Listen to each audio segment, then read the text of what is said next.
The Kansas City Chiefs will win the Super Bowl in 2026. I'm not a Chiefs fan, but what they've done thus far in the offseason shows me that they were not happy with the way that 2025 went.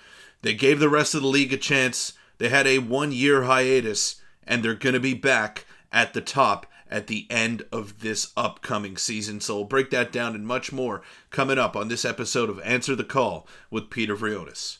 Welcome in, everybody, to Answer the Call.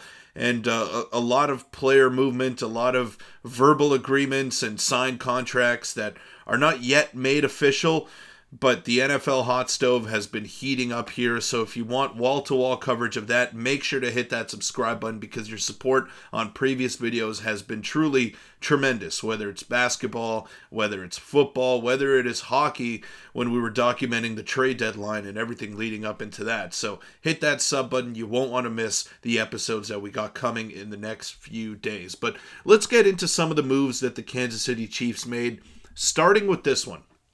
Kenneth Walker, the Super Bowl MVP from the Seattle Seahawks, signing a 3-year deal worth up to $45 million, and that was per Jordan Schultz, who was the first one out with that news. Also had Ian Rappaport, who broke that, and a lot of reputable insiders. So no deals could be made official until Wednesday afternoon, but Kenneth Walker, alongside a lot of other players, have already shown their hand and committed to other teams so far in the offseason. And this is a big move. Now, Kenneth Walker had limited touches for a guy who's going to be making as much money as he is in the next 3 seasons.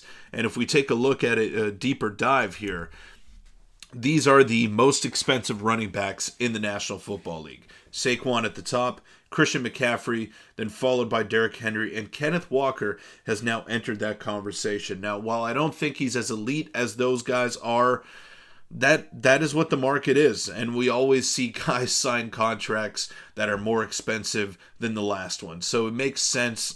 Kenneth Walker, a lot of recency bias there as well for the way that he played in the playoffs. But the one I guess concern that I have if I'm the Kansas City Chiefs is that he wasn't used in all situations like those other 3 guys were. I mean, Saquon, a ton of carries. Christian McCaffrey led the NFL in touches. Derrick Henry led the NFL in carries. So it just shows you that those are true workhorses and have been for the entirety of their careers. Whereas Kenneth Walker, as soon as the Seattle Seahawks would get into the red zone, we'd see a lot of Zach Charbonnet. And he took the reins when Charbonnet went out in the playoffs, and he did well. Showed that he can lead an offense, and he can be the main focal point. So I think the Kansas City Chiefs saw that, they evaluated that, and then they felt comfortable with giving him this contract right here, which could be worth up to $45 million. So that is the first major piece of business that got taken care of from the Kansas City Chiefs. The second one is first ballot Hall of Famer, future first ballot Hall of Famer, Travis Kelce, re-signing on a 1-year, $12 million deal that could go up to $15 million per source. So Travis Kelce was another question mark heading into this season. Now, let me just preface it by saying I don't think Kenneth Walker is a question mark. He's a substantial upgrade over what they had in Kareem Hunt and Isaiah Pacheco. So I like the move just purely from a talent perspective. Now, the cap hurdles that they'll have to jump through and to make that money work, to add in other areas of weakness, that is where they're going to have to get creative. And that is where we see Brett Veach, the general manager of the Kansas City Chiefs, has been so instrumental in helping build that winning culture and winning team. So Travis Kelce, we thought he was going to retire, and we thought it was his swan song season a year ago, and didn't end up being the case. I guess he wants one more kick at the can with Patrick Mahomes and the rest of that Chiefs group that was ever so close to becoming a dynasty. I wouldn't call them a full-on dynasty because of what the Patriots were able to accomplish with Tom Brady and Bill Belichick, but if anyone's the closest, it is the Kansas City Chiefs to replicating that level of success. Now, another move that I really liked, you might be saying, how are the Kansas City Chiefs better? by trading away Trent McDuffie? Well, it's because they just stockpiled so much draft capital, and they have a top 10 pick. They now have the number 29 pick in this year's first round, which is a really good draft for non-quarterbacks. And as we know, the Chiefs do not need a quarterback.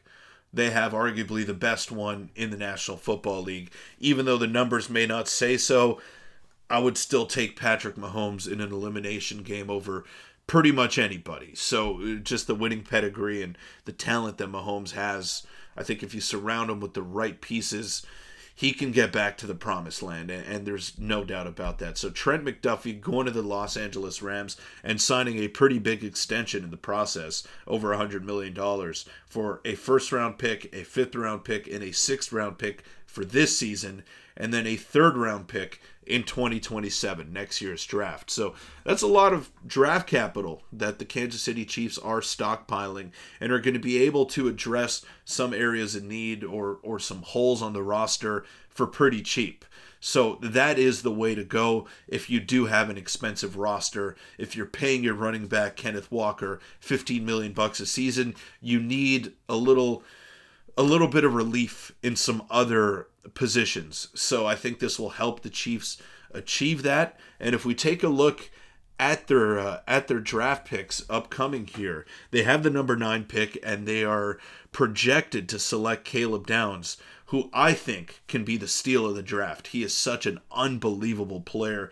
I loved him in his time at Ohio State, and full transparency, I'm a Cowboys fan, and I would love for the Cowboys to be able to get Caleb Downs at pick number 12, although I just don't think that's necessarily realistic or has any chance of actually happening. So Caleb Downs projected to go 9th to the Kansas City Chiefs, which would make up for the loss of Trent McDuffie in the secondary. Now, not the same position, but McDuffie was crucial and was the engine in that Chiefs secondary, whereas if you bring in a guy like Caleb Downs on a rookie deal, I feel like you could make up for that for a fraction of the cost. So the Chiefs are doing things the right way here, and I do believe that they will be the last team standing at the top at the end of the 2026 season. Now, I say that, and I might get a sideways look from a lot of people because they looked so bad and so vulnerable a season ago. But if you take a look at the NFL landscape, I mean, the Seattle Seahawks are the reigning Super Bowl champs, and I'm not taking anything away from them. But who had it on their bingo cards that the Seahawks would be the Super Bowl champions this past season? Not me, and not a lot of people had that happening. Maybe some Seahawks fans that were pretty bullish on the team's defense and how they built that squad, but if you were to tell me Sam Darnold is a Super Bowl champion before guys like Josh Allen, Lamar Jackson, I'd think you're crazy. And if you're a time traveler and you were to tell me that, I would truly look at you with some concern. But that's not the case. I mean, they rode that wave, that defensive wave, all the way to a Super Bowl. And then who would have thought that the Patriots would be representing the AFC, would be representing that conference in the big game?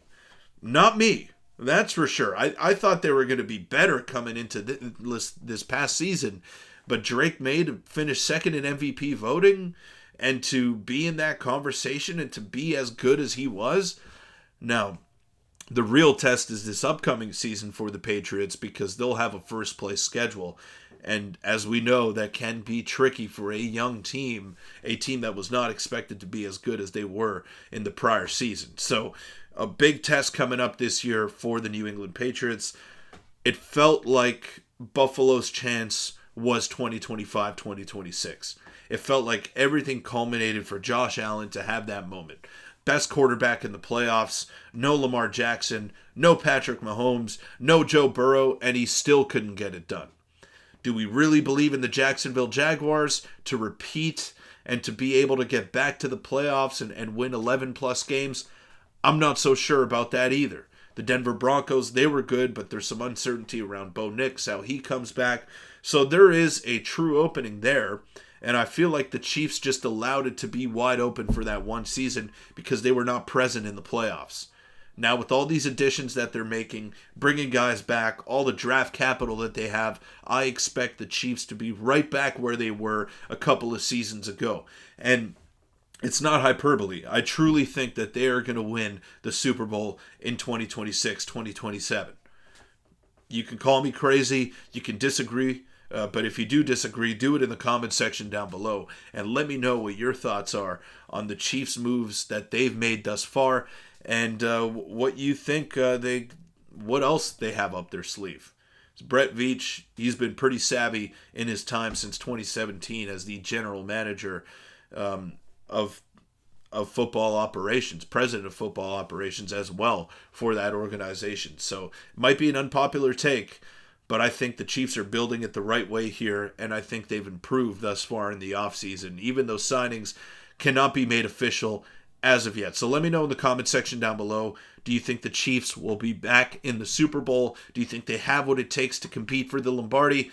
Let me know down below, and I will see you all in the next video. Thank you all for your vote of confidence. Thank you all for making it this far on Answer the Call with Peter Vryonis.